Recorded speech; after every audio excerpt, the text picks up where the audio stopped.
नमस्कार दोस्तों, स्वागत है आपका हमारे जी भक्ति स्टोरी चैनल में।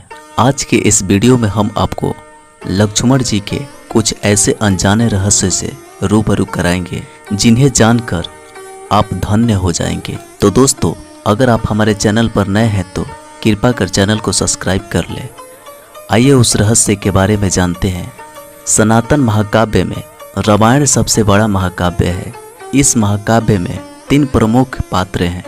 राम स्वयं विष्णु के अवतार, लक्ष्मण राम के छोटे भाई और सीता राम की पत्नी।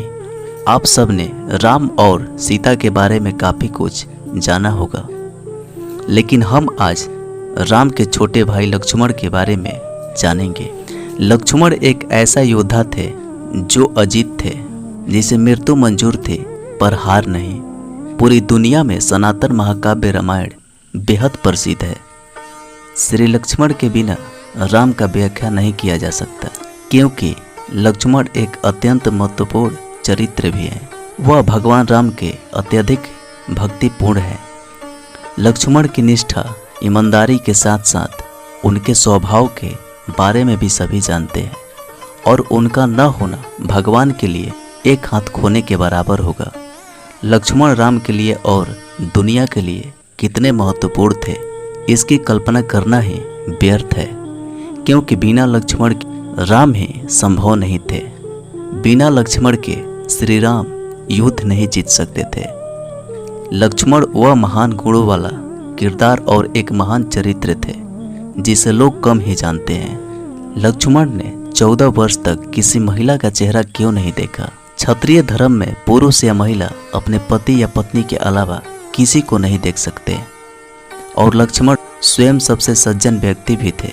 उन्होंने 14 वर्ष तक किसी नारी का चेहरा नहीं देखा था।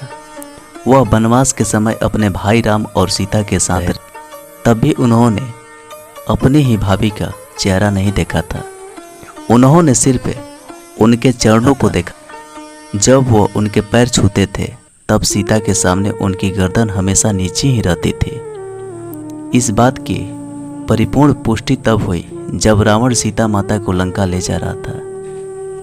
तब जब उन्होंने उनकी खोज की तो सुग्रीव ने उन्हें माता सीता के कई आभूषण दिखाए, जिसमें से लक्ष्मण सिर्फ माता सीता की पायल ही पहचान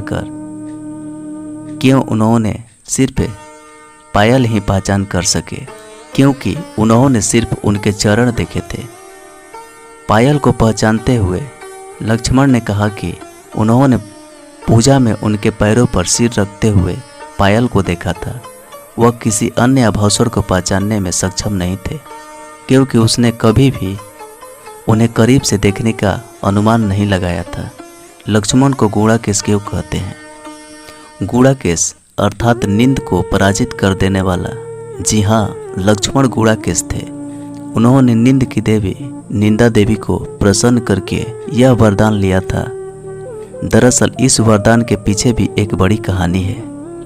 जब राम, लक्ष्मण और सीता 14 वर्ष के वनवास के लिए गए, तब लक्ष्मण ने एक प्रण लिया था कि वह 14 वर्ष तक सोएंगे नहीं, क्योंकि उन्होंने अपने भैया राम और भाभी सीता की रक्षा करनी थी। और उन्होंने ऐसा ही किया। वह लगातार 14 वर्षों तक बिना नींद लिए निस्वार्थ और सच्ची निष्ठा से प्रभु श्री राम की सुरक्षा करते रहे। उनका यह तप देखकर निंद्रा देवी प्रसन्न होगी और खुश होकर उन्होंने लक्ष्मण को गूढ़ाकेश बना दिया। यानी कि एक ऐसा व्यक्ति नींद को हरा सकता है, वह नींद से परे है। लक्ष्मण गूढ़ाकेश थे, इसीलिए उन्होंने रावण के विरुद्ध युद्ध में काफ़ी मदद मिली।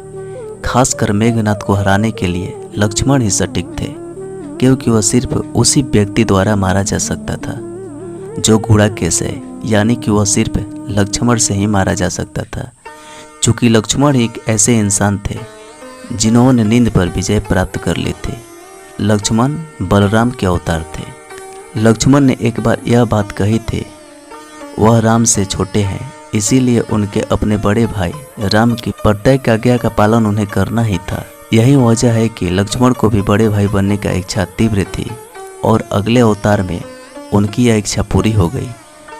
अगले अवतार में वशिष्ठ नाग के अवतार बलराम बने। जबकि भगवान विष्णु छोटे भगवान कृष्ण बने। यदि आपने भगवान विष्णु की प्रत्येक प्रचलित तस्वीर या मूर्ति देखी होगी तो आप देखते हैं वह शेषनाग के ऊपर लेटे हैं। शेषनाग साक्षात लक्ष्मण के अवतार हैं, इसीलिए उनके हर अवतार में वह उनके साथ थे। इसीलिए भगवान विष्णु जब राम के रूप में पैदा हुए तो वहाँ उन्हें लक्ष्मण मिले। उसी प्रकार जब कृष्ण के रूप में आए तो बड़े भाई के रूप में बलराम मिले। शेषनाग के अवतार थे या नहीं? जी हाँ, लक्ष्मण जी शेषनाग के अवतार हैं जो पूरे ब्रह्मांड के ग्रहों को अपने सर पर रखे हुए हैं। यह वही शेषनाग के अवतार हैं जिस नाग पर भगवान विष्णु क्षीर सागर में विश्राम करते हैं, जो कि दूध का सागर है। शेषनाग सभी नागों का राजा है। शेषनाग और भगवान विष्णु अविभाज्य हैं। हमने अक्सर भगवान विष्णु को शेषनाग पर आराम फरमाते हुए चित्रित देखे हैं। जब भगवान विष्णु राम के रूप में पृथ्वी पर उतरे तो शेषनाग उनके साथ लक्ष्मण के रूप में आए। यही कारण है कि हम ताटे की मिथिला को नष्ट करने के लिए रावण द्वारा भेजा गया एक नाग जब लक्ष्मण को देखता है तो भागने लगता है। इंद्रजीत को मारने के लिए हर शर्त पर परिपूर्ण थे लक्ष्मण। मेघनाथ कोई साधारण असुर नहीं था। वह मृत्युलोक के साथ ही साथ इंद्रलोक को भी विजय कर चुका था। युद्ध के बाद जब ऋषि अगस्त्य अयोध्या आए तो उन्होंने कुछ ऐसा सत्य खोले अविश्वसनीय थे। ऋषि ने कहा मेघनाथ कोई साधारण असुर नहीं था, वह इंद्रलोक का विजेता था। उसके पास तपस्या से प्राप्त किए गए कई बड़े बड़े विनाशक हथियार थे। उसके पास एक त्रिमूर्ति हथियार था जिसमें ब्रह्मास्त्र, नारायण अस्त्र, पशुपता अस्त्र के 3 परम हथियार शनि शामिल थे। इस सब के बावजूद भी वह सिर्फ ऐसे व्यक्ति द्वारा मारा जा सकता था जिसने कम से कम 14 साल तक महिला का चेहरा नहीं देखा हो या किसी महिला के साथ शारीरिक संबंध बनाए ना हो, उसने कोई भोजन न किया हो। इतनी कठिन स्थिति को पार करने के बाद मेघनाथ का अंत हो सकता था। बाद में लक्ष्मण ने समझाया कि वह वनवास के दौरान वह पूरे 14 साल से भी ज़्यादा वर्षों तक सोए नहीं, ना ही उन्होंने किसी महिला का चेहरा देखा था। हालांकि राम उन्हें खाना देते थे पर उन्होंने ये नहीं कहा कि खाना खाओ, इसीलिए उन्होंने खाना भी नहीं खाया। लक्ष्मण ने बताया वह सिर्फ उतना ही करते थे जितना उनके बड़े भाई बोलते थे।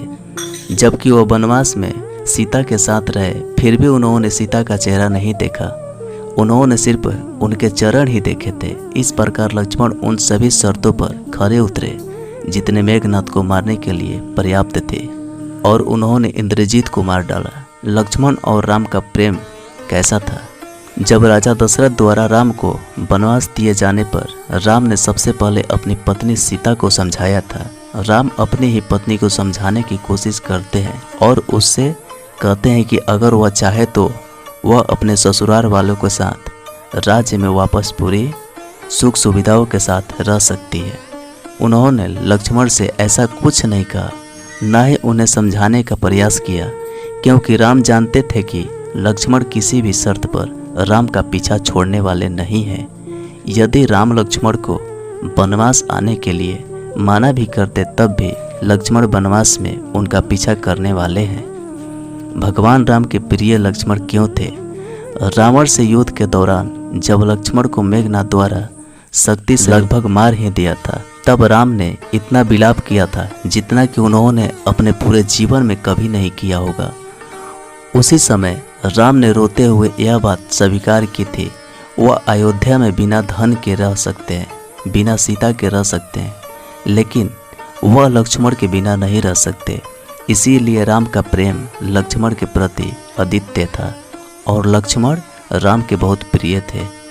जब लक्ष्मण युद्ध के दौरान मैदान में घायल हो गए थे तो राम को कोई भी धीरज धराने वाला नहीं था, यानी कि वह अपना विलाप रोक नहीं पा रहे थे। यह दर्शाता है कि राम और लक्ष्मण का प्रेम भाईचारा का प्रतीक है। लक्ष्मण राम के सिर पर भाई ही नहीं बल्कि सच्चे पक्षधर थे।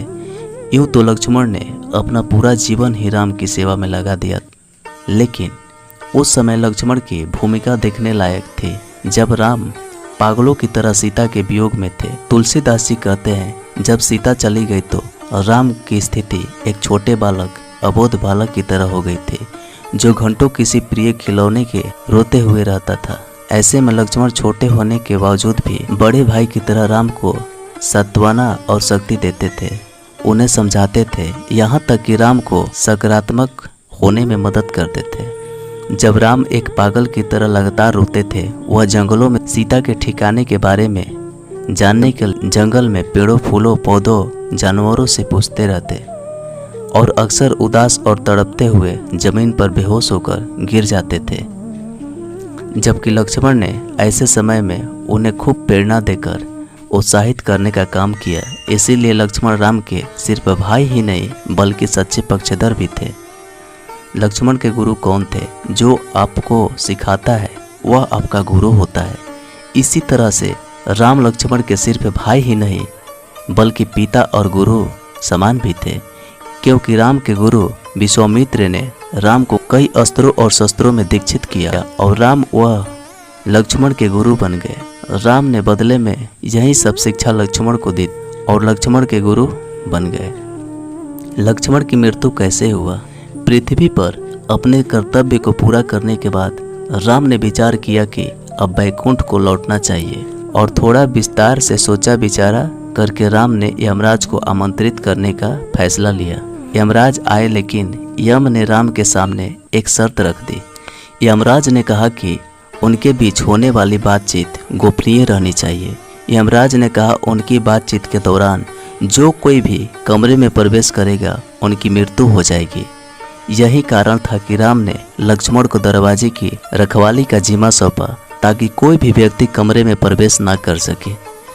राम से यमराज की चर्चा के दौरान दुर्भाग्य से दुर्वासा ऋषि राम से मिलने के लिए उस कमरे की तरफ आ रहे थे, तो लक्ष्मण ने उन्हें पहले प्यार और विनम्रता से रोका, लेकिन दुर्वासा ऋषि क्रोधित होने लगे और उनका क्रोध इतना ज्यादा हो गया कि वह अयोध्या को श्राप देने वाले थे। यह बात सुनकर लक्ष्मण अयोध्या को श्राप से बचाने के लिए सभा के बीच पहुंच गए, जिससे उनकी मृत्यु हो गई।